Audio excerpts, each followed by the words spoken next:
What's up, party people? Welcome back to another episode of Party XP. I'm your host, Jeff, and joining me as always is Lakan. Say hi, Lakan. Hi everyone. Uh-oh.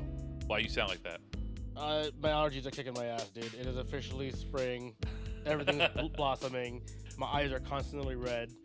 I'm very nasally. I'm not drippy as like last year. I remember the recording sounded terrible last year. But like I definitely have a little bit of like that I just sound like tired all the time because I just can't sleep good. Yeah. No, I get it completely because like the air quality sucks. So Yeah. when I have my allergies that are always happening because it's just dust, and then the air quality goes down because of the pollen, like I get fucked up too. So like I understand completely. As much as I like to be outside because it's nice out, it's like it literally feels like I'm taking like tick damage. just hanging out with the dog or whatever. Yeah. I'm just like, man, this sucks out here, but it's so nice. I know. You just have like a permanent like not like poison, not paralysis, but kind of something in the middle. Yeah. It's just like you always have a debuff on you when you're outside. Yeah, It's funny. basically, just taking one HP every fucking second, dude. It sucks. Yeah. But at least it's been nice out weather-wise for the most part. It has, and it's only getting nicer this week, so I'm relieved. Yeah, excited for that. Good thing we're getting a video game that is going to force us to stay inside this week. Oh, thank God. So you know that I have kind of fallen for the very like heavy metal demon aesthetic survivor-like games lately, and this is no like different. I picked this up kind of on a whim. I just saw the cover art and I was like, "Oh, this looks cool." Okay. And then I looked at the trailer and I was like, "Oh yeah, no, this is it." And so the game I'm giving you is one of my obsessions. Okay. It's called Grind Survivors. It is described as a fast-paced action roguelike where demon hunters face endless hellspawn. And that's a pretty succinct description of what's going on in this game. It is a survivors like Okay. 3D isometric top down, sort of like really like the type of game that I've really been into is just kind of like this top down ISO look for some reason. I don't know why. But I have been really feeling these games lately, and I've been wanting to get back into like Diablo and all of that. Warhammer Inquisitor plays like this, Hades plays like this. A ton of games, including this, have this kind of top-down isometric 3D movement kind of game. And yeah, man, this game is fun as hell. It is, there's not much to really talk about. It's a survivor's like. It's a never-ending sort of wasteland that you play on. You pick up items, you pick up XP. You can, sort of each level adjust your character in a different way. There are different elements for you to pick up, different ways to build your character. As you progress through the maps, there are 4 maps and 4 different characters. You only have one map and one character at the start. You have to kind of like clear. For whatever reason, they did it this way, where you have to clear every difficulty of the first map to get to the second map. But I that's where I'm at now. I finally cleared the first map, and I'm finally on the second map. So that's been fun to kind of discover that. And you get 4 different kinds of playable characters, basically like classes. I like the first guy the best. As of right now, I only have 2 characters unlocked out of the 4. But all in all, man, this game is insane, especially when you get to the higher difficulties and towards the ends of your run, where it's you and I would say probably hundreds or like 200s of characters on screen at once. Plus, you're fighting like bosses, you're fighting elites.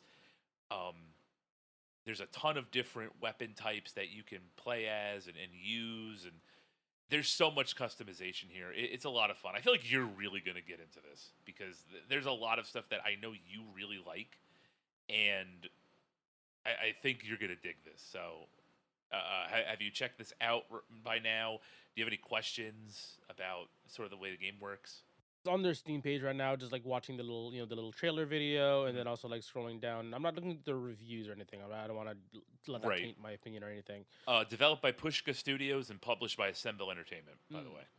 In the trailer, I saw there's like a whole wall of different weapons and modifications and stuff. Yeah, So man. that's cool. Big skill tree. That's always nice to see. Yeah, Yeah. especially in a game like this where like the appeal of these games is like the infinite replayability, right? Like the other Survivors games, like Vampire Survivors has a million weapons, million characters, right? Yep.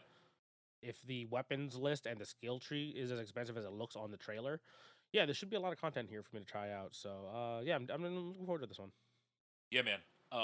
Just a lot of different things that affect runs, and when you finally clear that, like you know how it is. Like when you finally clear that first run, you're relieved, you're happy, you're excited for like the next opportunity. I don't really have a lot to tell you because you're kind of like the sensei in this game mode. But I don't know, man. I'm excited to see how you feel about this. And just watching this trailer makes me want to play it again. So I'm gonna let you get to it, and I'm gonna go play this now. So see you later. Word. Okay, you know what, Jeff? I'm gonna call an audible here on my end. How about that? Surprise! I'm throwing a game at you. We're making a twofer for this episode. Twofer for the people. All right, let's do it. Another What do we got? twofer. Okay, so since you giving me grind survivors, I keep seeing grand. I think because the sword looks like an A on the on their image. And you said I just basically me just just hopping in and digging in for this one. Just not. I feel like I don't need like 3 weeks to get through this to understand what the game is. You know what I mean? I got something a little light for you as well too, but I think this has a really high replay value here. I got a game here called SNKRX, spelled SNKRX. SNKRX. RX, yeah. Okay. Okay. Not the So SNK I was thinking of, No. but not unwelcome. Yeah, so it's like snake. It looks like sneaker Yeah. a little bit. But you played obviously we're old, okay? So old enough to understand the old Snake game on the old Nokias, the Motorola's back in the day, right? Buddy, Yeah. you are telling me about Snake on my parents' like Verizon, not even a flip phone. It was just like a The OG stationary bricks. cell phone with tangible buttons. Bro, like yes, I am a big Snake guy. I play all the Snake slop games that are on the App Store.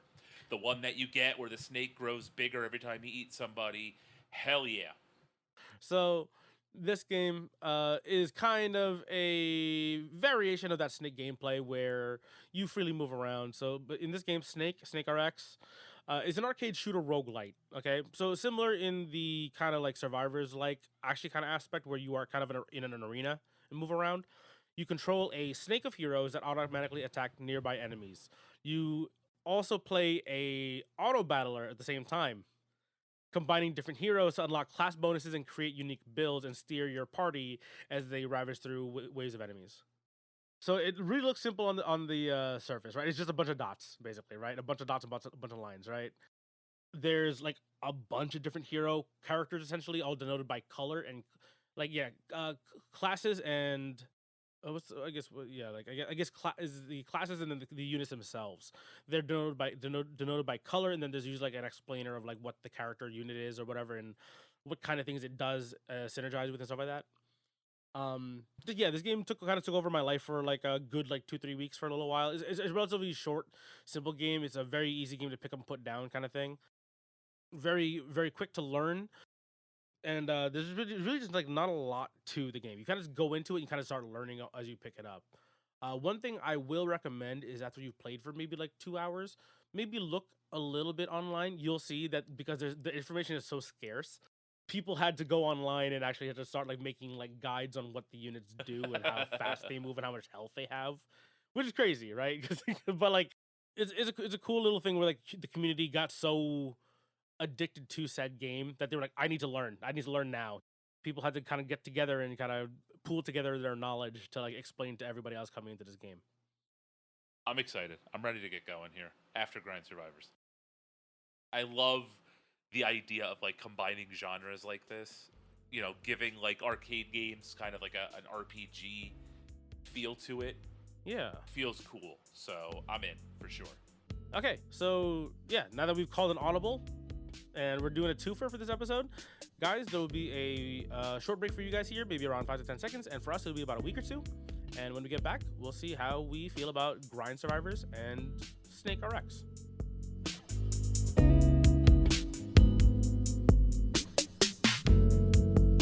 All right, Lakan, we're back. How was Grind Survivors? It absolutely lives up to its name. Yeah. Grind Survivors. I came into this expecting an experience a little more similar to like the Vampire Survivors or even like Deep Rock, which like it has a lot of like upgrades relatively quickly. This has a lot of like an insane amount of upgrades, but it's like in a very, very minuscule sense, right? Where like weapons, first off, every weapon has a chart of numbers to it, right? You know, in terms of like fire rate, damage, ammo count, reload speed. So each weapon has its own specific stats, which can be modified or buffed by infusing 4 more weapons with the same color type. And we're talking weapon rarity, right? With white, green, blue, purple, orange. The modifiers in Run are percentage numbers for the most part, at least in the shrines that you have to find around the map. I guess like the big modifiers of the Run are the, I guess, abilities. I guess I don't know how else to call them here. I guess technically, but they're like the actual weapons. You know, not statistical modifiers, but like the damage modifiers. Right? We have like crit damage, and then everything. You can start off very basic, like, oh, you have more reload speed, right? And then the next one after that is like, okay, now more reload speed you have, the higher your fire rate. Every 2 shots you'll create lightning and hit something, and then upgrade after that is like, okay, now everything the lightning will hit in an AOE. And then after that you can live that one up to like spark to 2 other enemies afterwards, right? So that part is fun. I like the weapons. Elemental damage variety, basically like the curse, fire, frost, lightning, and then I guess technically crit damage and piercing damage, right? That's how they treat them, as like elemental damage essentially here in this game. Those are fun, but the part to get to that power fantasy, right? That you specifically acknowledge like the power fantasy in these survivor like games or bullet heaven games, right? I think that's a term now that they're kind of linking to these types of games. Is like it takes so long to get there. It feels like everything that I'm doing is a fucking climb. Like I'm Sisyphus pushing the fucking boulder up. Like I'm dying very, very early on, even like the early runs, because you know usually like if you've played a lot of games like this, I figured it out already. I can kind of do what I need to, and then it's like I'll start winning these runs. I didn't win my first run until like 8 or 9 runs in. Yeah, same. And it has to be like with like a purple gun or an orange gun, right? Infused, and then improved in the forge. A couple upgrades, personal permanent upgrades. And I was like, damn, what the fuck? This is hard. Like this is a difficult game. And then I broke through that wall, right? Okay, cool, broke through the first wall. And then I realized, oh my god, I have to do this fucking 5 more times to even get the next character. And I was like, the core gameplay loop is pretty good. Like, I have no problem with the core gameplay loop. I played it in auto fire. So I don't have to hold the right stick at all. I will do it to, like, you know, focus off certain enemies, like when the boss enemies come through. But, like, for the most part, I'm kind of just, like, one stick gaming, you know, with, and then the shoulder button for dashing, right? That's really it. And it was just like once I got through that first, like, you know, kind of wall breakthrough, I was like, god damn, there's so much more of this. It kind of hindered my enjoyment, I think, of this game. It's too grindy, if that makes any sense. Like it's like I as much as you know, like you and I both enjoy like a grind. Like you play World of Warcraft. I used to play fucking RuneScape. We played Destiny. But the thing is, like, at the end of it, there has to be some sort of reward, because I think, but I think it's because the reward is so like incremental. And then on top of that, yeah, there's multiple different weapons as well too here, and like I try to figure out one, and hopefully the stats are good on it, and you can infuse better stats into it that you like, or the perks I mean to it. Yeah, it was just like a lot to take in, and then it just kind of like I feel like it just slowed me down, because I was like, okay, now I have to like look for what I want in this game, and then like grind that out, and then cool, like once you get to this level, whatever you had is basically useless at that point again. You know what I mean? Like if your weapons are level 1, okay, cool, I've got a legendary level 1 now.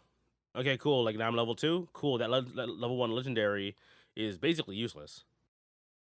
Yep. Like, so it's like, yeah, I have to just get rid of all my shit again and start over. So yeah, I have a couple other points later we'll probably touch on later, but like I think for my time with it, I dumped like 20-25 hours into this game. The run itself does not feel terrible. It's the upgrades the runs that like makes it feel very samey. Like there's not enough variety in how this game is meant to be played. Mm-hmm. Yeah, I completely understand. Like I get it. It is a little frustrating to like have to complete one round, like one difficulty before you move on to the next one. And then by the time you move on to your next difficulty, it's like, well, all this stuff that I just put all my time and effort into is now gone. So there's that. Yeah. Um, Time to grind up more resources. I get it. Like I get it. I've liked the way that the game was laid out. I don't know. It did feel like there was like a sequential kind of thing where you're not skipping any difficulty levels, or you're not skipping around. Like everything kind of felt a little bit like progression as far as I was concerned. But I do definitely understand the thought that, wow, this is really grindy. Like I hadn't even considered it. I thought I was just like, well, this is what you got to do, right? In these kinds of games, like you die, you come back, you improve a little, you die, you come back, you improve a little, you know, and you just keep throwing stuff at the wall until you win, and then you try the next run on the higher difficulty, you just do it all over again. Like to me, that's kind of what it felt like. Like this whole genre is built on that. Mm-hmm. So it didn't even occur to me that, oh hey, this might be frustrating. I can understand like if you like obviously in like every video game, especially the Survivors, if you really simplify it down, it really is kind of just like that. My biggest thing with this is that like we'll look at Vampire Survivors, right? Just because Mm-hmm. that's like the most prevalent one of these games, right? That's one of the earlier ones that like really popped off. Brotato is also a pretty good example of this. Vampire Survivors, just the levels and then the random world pickups, right? That's where you modify your run, right? Mm-hmm. Because that's where you get to. The levels is just a basic stat boost, which is great. Versus this game where the stat boost, you have to find the shrines. Mm-hmm. So that's like one thing that kind of gets out of your way. Just when you level up, cool. Here you're just gonna get bump all your stats, depending on your character. The weapons are tied to the characters, right? They have like every level you get plus 3% damage or attack speed or movement speed, or you get an extra charge of your attack, right? You get to shoot out 2 projectiles instead of 1. So that's like one thing out of the way. The other part is like the map is where you find the cool weapon combinations, right? Which is locked to the levels for this game because that's where you get to pick up your weapon modification, your elemental modification, right? Mm-hmm. They're pretty generous with the rerolls, to be fair, right? You They start are. off with like 5 right off the bat, which is great, and then you can add up to like 10. I think like it just in the permanent stat boost. Versus like in Vampire Survivors, you don't even get rerolls until you start buying them in the store, right? You do the permanent stat boost Mm-hmm. there. So adding that extra level, and then yeah, once you finish your run, yeah, don't get me wrong, like Vampire Survivors like took a little while for me to get going and like start winning runs, right? You know, I get to that power fantasy much quicker in Vampire Survivors because I don't have to deal with, especially super early on, like you know, like level 1 never touched the game before. Like doesn't matter if weapon synergies even happen because it just all you worry about is how fast can your weapons fire and how much damage can you do for the most part. Only when you get to like the harder levels, the harder maps is where you care about synergies and the upgrades for weapons, Mm-hmm. right? In the 25 hours that I played this game, I can only remember like in like hundreds of runs, right? I can only remember like maybe 10 to 15 times I even got like a, a combination, right, of or an upgrade of my abilities. Like Hmm. it's really weirdly set up. I have to reroll a lot. Sometimes luck's just not on your side because it'll show you like, oh, needed for synergy. It's like cool, but it's not the synergy that I want. You know what I mean? It's like okay, Right. I want. Hopefully, I can get the other one. And you unlock them as you play the game. You beat the levels, so on and so forth. You kind of have to complete these little mini quests, right? To deal like 3,000 or 300,000 fire damage, and then they'll give you something. I think it's like there's just something in the way of what you're doing makes it less fun for me to play and just takes longer to get to said power fantasy because again it's tied to levels is where your weapons your elemental weapon upgrades are. Everything else is just a number boost, which is like you know I don't care if I see get a 3 to 5 to 8% power boost, you know what I mean? Because like you don't really see that Like you can kind of feel it, but like in this game as well too. There's another thing I was thinking about. This game has so many more like power level checks. Mm-hmm. I feel like, and then they just end your run like very very quickly. Where they'll throw like a swarm at like 10 minutes in or 12 minutes in, and they're usually like a harder enemy. So if your run has not been going your way, it'll basically end your run right then and there. Yeah, there's a bunch of different things here that I think feel wise could be ironed out, and I think like the sentiment as well too. Like for the I ended up like thinking I was like, is it just me? Am I just like bad at this one?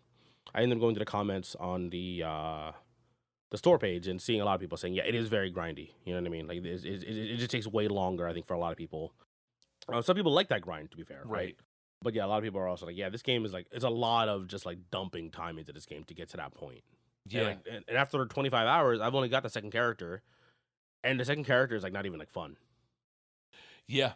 Yeah. I do kind of concur with that I don't really like the I don't like the second character that you spend all that time trying to unlock. I still use the first guy for everything.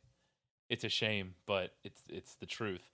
Did you find like a weapon or something that you liked using while playing? So I started off as a shotgun guy Same.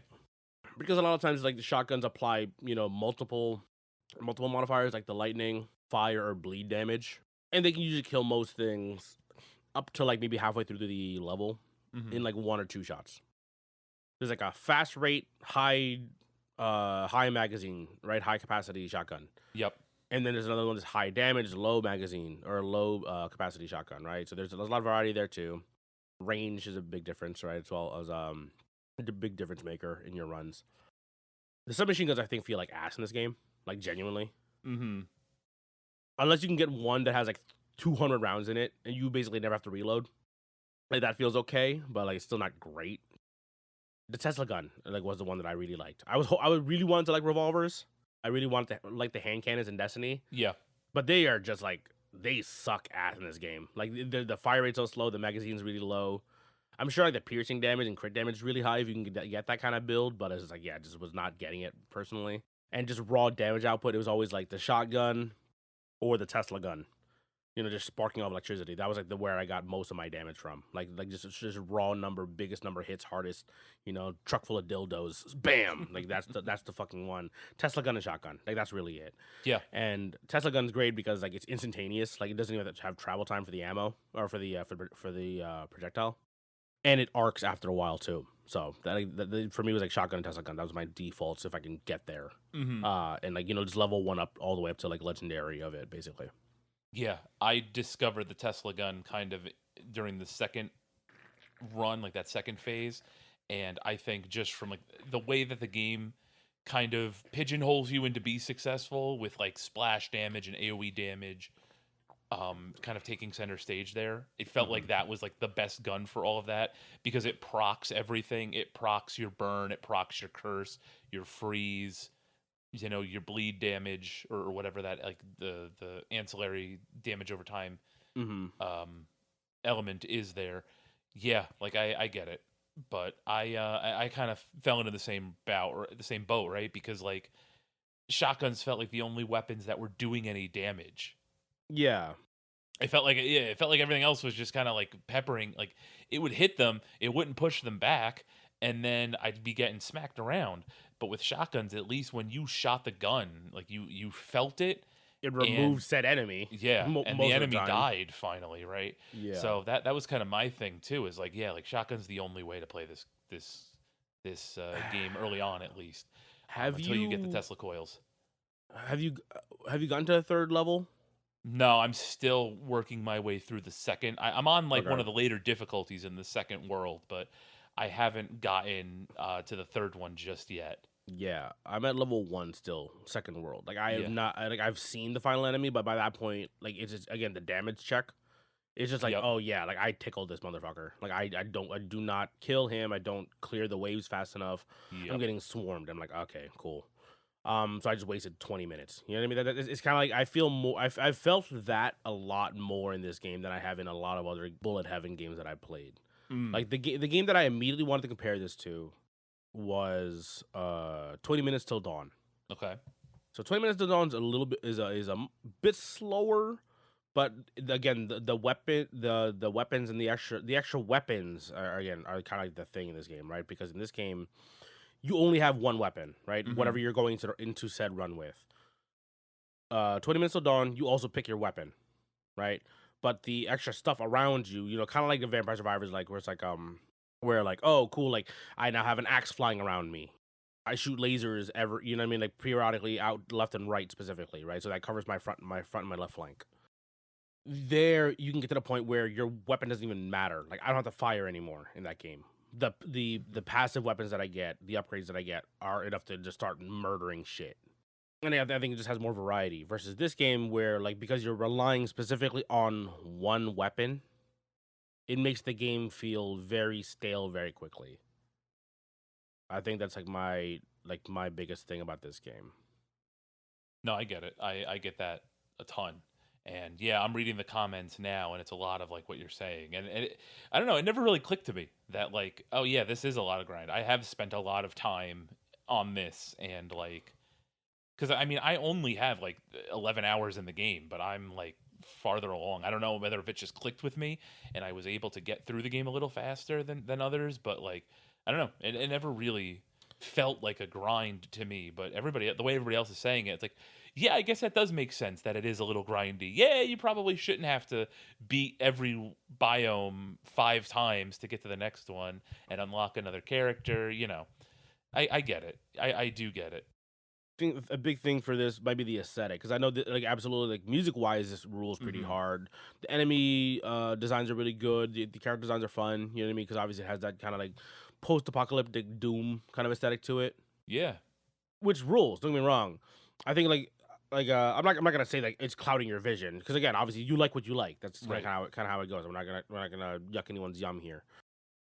But like I think that definitely like helps like early on, because I was like, yeah, like I was kind of just digging, like jamming out to the soundtrack, turning my brain off for these types of games. That's kind of Hmm. like, it might just be like an aesthetic and a personal taste thing where that's what you like. You like the grindy, slower thing. Like I just do it a bunch of times and I'm good to go. You know what I mean? Hmm. For me now, my perception of the Bullet Heaven games is that I want to hit that power fantasy, right? You specifically mentioned Hmm. that before when I brought you onto some of these earlier Bullet Heaven Survivors like games, right? I want to get to that point where I am a tornado of fire just mowing down everything. Hmm. I think this game, like, it just takes too long to get there, and like even when and then when once I reach that zenith, back to square one, do it all over again.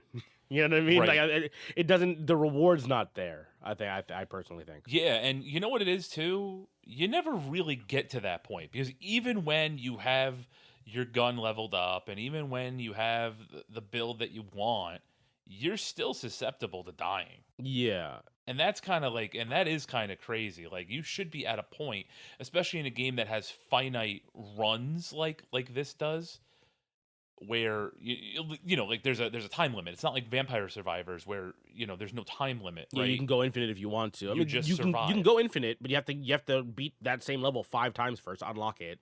right? And it's like, you know what I mean? Again, like I think it's just like the end goal or the payoff at the end of it is just not as good, personally. Because like even when I get to like that final boss, right? I'm like, okay, I got shield regen, which is good. Like 30 every 30 seconds, I get a shield back, right, which is nice. And then hopefully I've got some health regen. If not, I have to get lucky with a couple health drops, or my dodge is really high. You know what I mean? So I can get hit and not actually get hit. But then once you're swarmed, you're just praying to God that your dodge stat is high enough that you're just like actually getting hit, but you're not actually taking damage. Yeah, yeah. That is something else that I learned rather quickly. Is like every time I saw anything dodge related, it's just like take it because otherwise, like dodge is so broken. Dodge is broken basically in every game, but in this game it is especially broken because the ability to not take damage from something that should hit you. And push enemies away at the same time. Yup, it's immeasurably important. So like I always built dodge as best I could in the talent tree. I built up dodge like The shrines. yeah, the shrines too. Like every time I saw a dodge shrine, I'd make a beeline for it. regardless of what was in front of me, just because like dodge in this game is so busted. Yeah, and again, like that's I think like also in like another thing where like it made it that's what made your runs feel very samey. It's like okay, like I have an okay shotgun Right. or an okay weapon. It's like, well, now I got to cover my weaknesses, right? Which is like, okay, well, I have to fucking either get reload speed to not take 5 seconds to reload a shotgun, or dodge every shrine, right? So that just that way I can just survive while I'm doing said reload. Yeah. That again, like I feel like it doesn't push you to try a bunch of different weapon variety or skill variety or again whatever the elemental damage variety basically. Mhm. You know what I mean? Like it's just like you kind of feel like you're pigeonholed into the same thing a lot of times in this game. Again, when a big feature of these types of games is the variety itself. Yeah. I get it. Not my favorite game that we played. Didn't hate it because again there was one where I broke through that wall and I was like, okay, I'm kind of getting it now. Mhm. But then once I realized, oh god, I have to do this again like 5 more times. I was like, Yeah. I was like, I broke through a wall. I was like, okay, well, start it over again. I was like, I just hit a point. Like I Right. just made it past this one. You know, No, I like get it. let me get a little more. Let me get a little more for my work. I So do, yeah, and a lot of it is putting it in perspective because I was just like, I just really like it. Like I took a shot on it randomly. I think I talked about it in the first half, right? But I just kind of saw it sitting on the Steam homepage, and I'm like, this looks cool. And then I looked at the gameplay, and I was like, yeah, this is really cool. And it was like $10, so I bought it, and I was like, yeah, it's cool, man. Like it's a fun game. I have fun with it. But you're right. Like there are a lot of like. There are a lot of things that kind of get in the way of where it could be, especially when now you know, that Warhammer Survivors demo is out, right? And I've been playing a lot of that. and And it plays a lot like Vampire Survivors specifically, it where is like it again it gives you that immediate feedback that yeah, I'm fucking shit up now. right, yeah. Especially after a few runs where like you're starting to get some upgrades and you kind of get the lay of the land, you know where everything is. Yeah, I agree. And eventually with a lot of these games, you get like you said, you get to that point where you are unstoppable. And again, in this, I don't feel that way. I have never felt like I was unstoppable. I felt like I was in a good place to win, but I never felt like I was just untouchable. I felt like I had to keep playing smart to win. I couldn't make mistakes. I had to keep looking for different power ups at all times, and I had to even bank on like the dropped power ups that you see once in a while, right? Like the ricochet one, or God forbid a magnet to Yeah, get more XP. yeah, Like I was praying for that, or like the one that the rage one that kind of increases your damage and cuts attack your speed. reload speed Yeah, away. yeah. So like again, there are like moments where this game feels very good. Yeah. Absolutely, there are moments that this game feels very good. Is that I think those moments are too far in between. Hmm. Um, I did check out the roadmap of what they're trying to do. Right, they're trying to like, um, do some quality of life stuff to like runes. Like, oh, that's something too. They have a rune setup here too, which is cool. So you can customize, how you want to, uh, if you want to lean towards certain builds, you can, right? If you Right. like doing fire and crit builds, you can do so. You can make enemies like 5% slower. You know what I mean? You can do the one hit and then I die, but I deal 200% damage build if you really want to do that, right? Yeah. Which is cool. They're just trying. I think they're trying to like level some things out, make something certain better, make certain things more better to feel, enhance the enemy variety, do like biome. Yeah, and another thing too with the biomes too, like they're kind of just like a color palette for the most part. There's nothing really happening on the biomes. Doesn't you know what I mean? So it's like there's nothing really interacting. There's nothing really interactable on the map.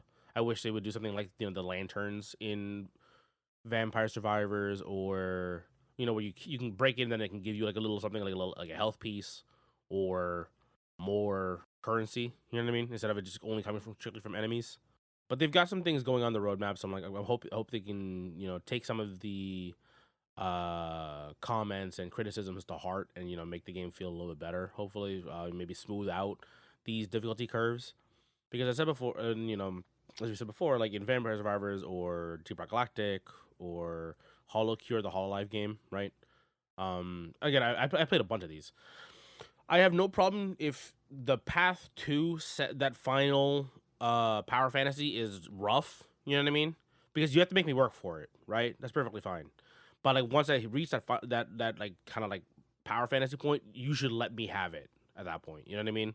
Like let the road there be very very difficult. Yeah, yeah, I dig that, and it's something that we've talked about that I really enjoy because it's fun. Like it's fun as hell to be like that, and for that to never really be the case, like it never really clicked with me until we talked about it. But yeah, like you never get there in this game. You are never an unstoppable killing machine. You are Yeah. always one screw up away from dying and starting back from square one. And that's just a little. It's crazy. Like you're right. Like it doesn't have to feel this way, but it does. But it does feel that way, and that's a little. It's a little upsetting. It's a little disappointing, but I still do like it. I still do think the game is a lot of fun. Yeah, it's Eh, not again. It's not the worst that I've played. Absolutely Right. not. It is definitely like a. I think if you like the aesthetic, like the big thumpy, gun sounds, again, aesthetically, this game is fantastic. Yeah. Agreed. And if you just want something grindy, you want to turn your brain off for 20 minutes, 30 minutes, whatever the hell the runs are, and just kill a bunch of shit. And yeah, it's not a bad pickup. It's absolutely Right. not. This is definitely gonna click with some people more than me for sure. Again, Hmm. you said before, like for you really like this one. It's a fine tuning thing that I'm kind of like critical of this game. Gotcha. So let's see. So for you, I gave you Snake RX. How'd you feel about it?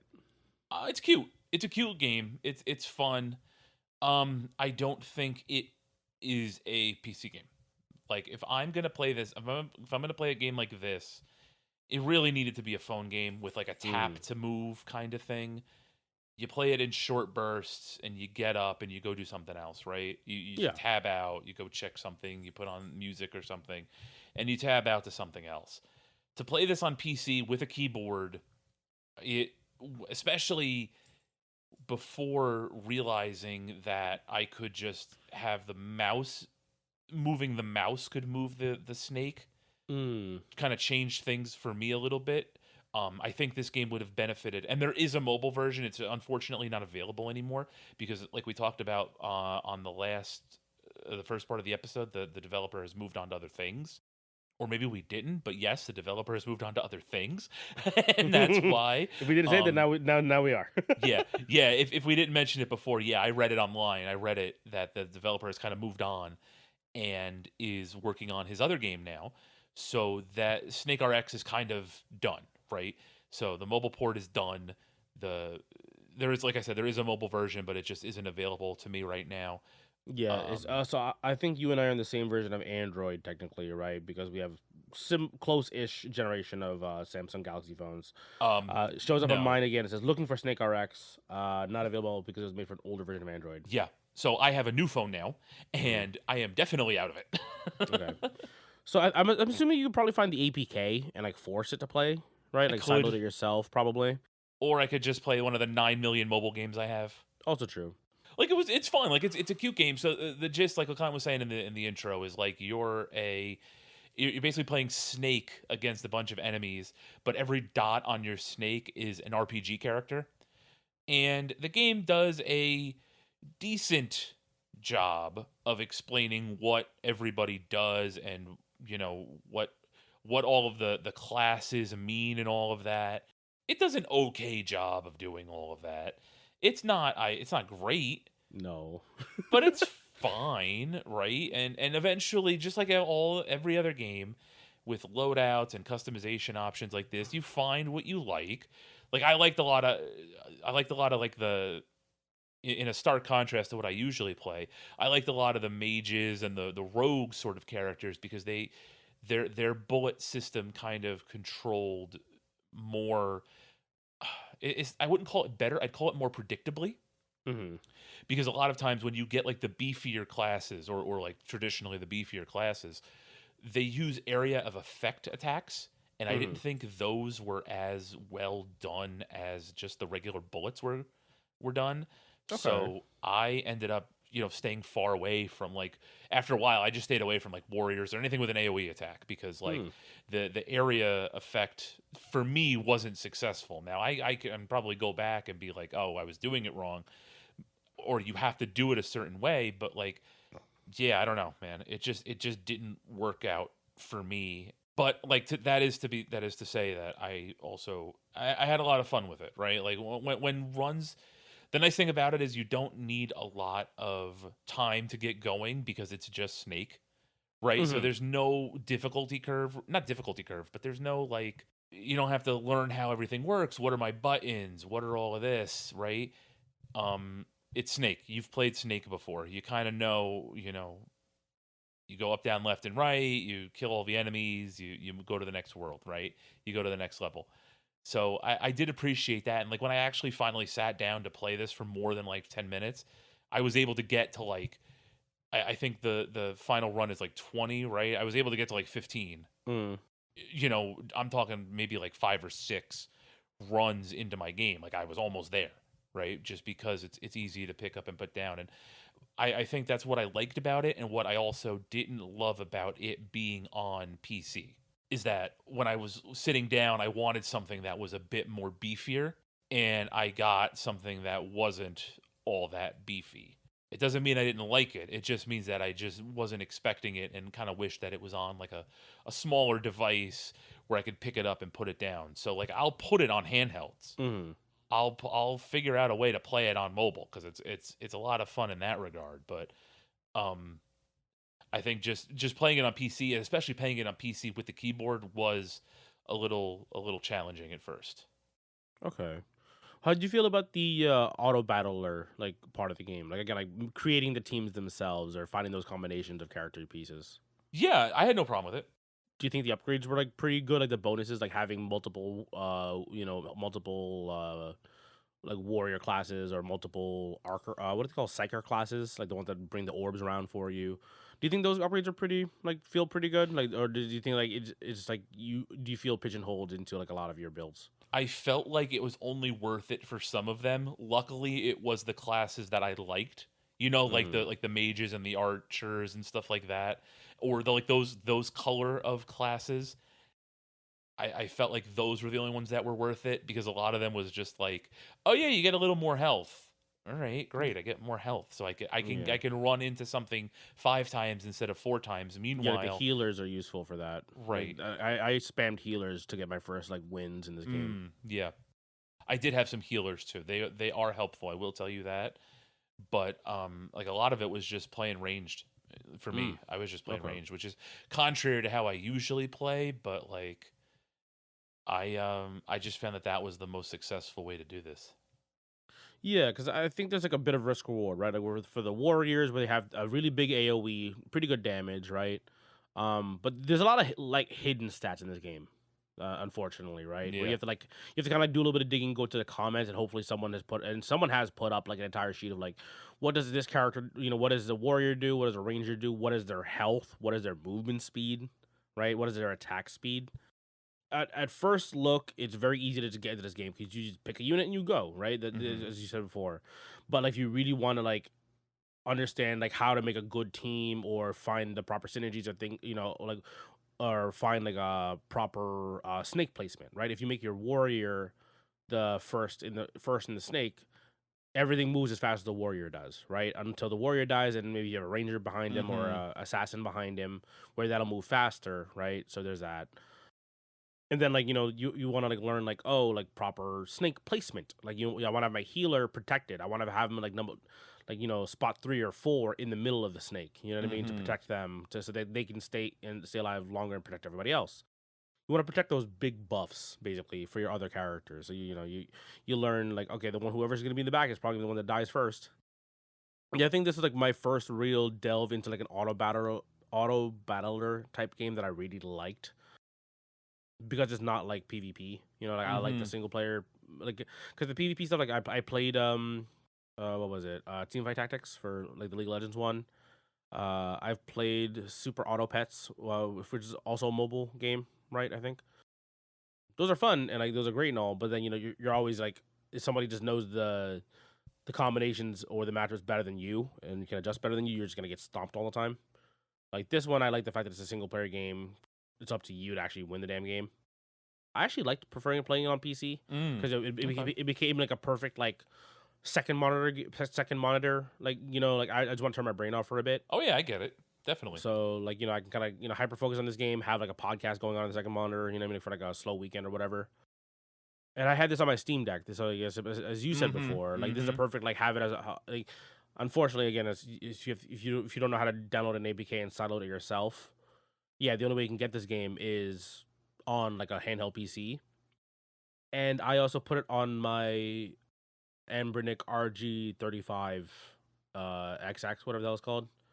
The little handheld emulator that I had. Yeah. The little purple guy. Yeah. So so that one I was able to like port master it on, take the file from Steam or my off my PC and put it onto there, and then it worked on there. Fantastic for like as a mobile, as like a small screen mobile game, right? But yeah, like unfortunately not as readily available anymore as it used to be. Did you beat the game fully? You mentioned it earlier. You said you got to like to one of the later waves. No, I got up to 20. I only got to like I think the highest one I got is like 18. I gotta admit, I didn't finish a run, unfortunately. Just things kept getting in the way. Like but like I like it. I wanna clear one. I wanna do it.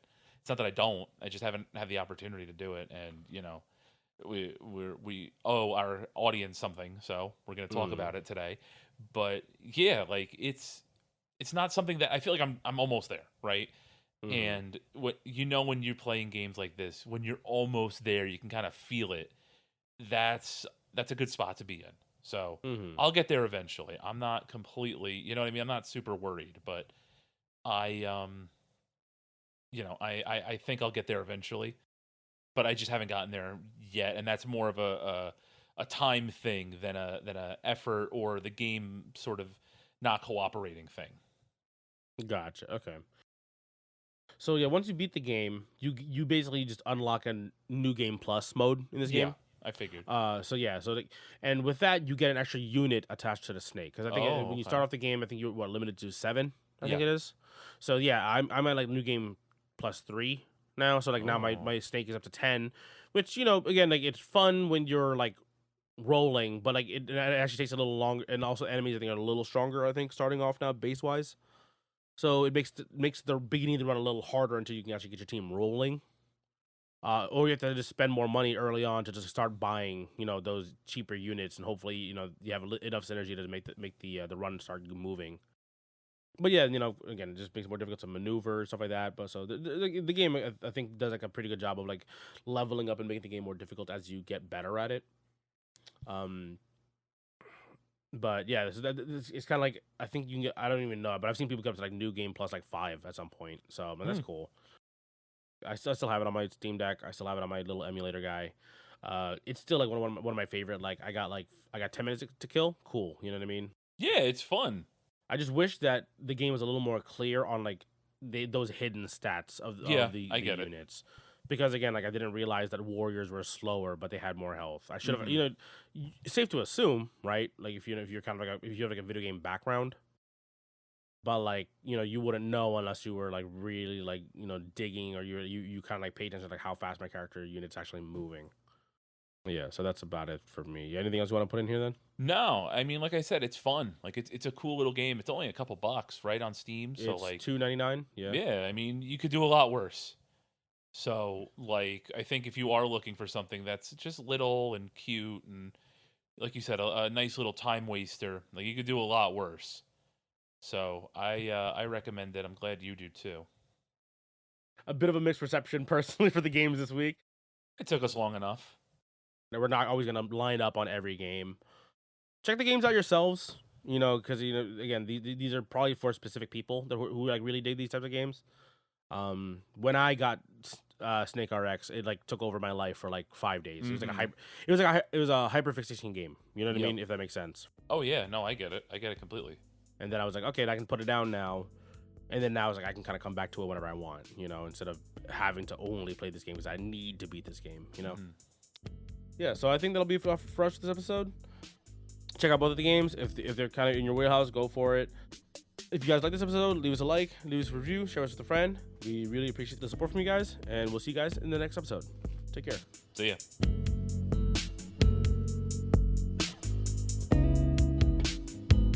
It's it's been the dream for like it's like being a kid and the dream of having a sofa in your bedroom. Right. You know what I mean? Right. It's the same thing now as an adult. It's having the PC in the living room. Right.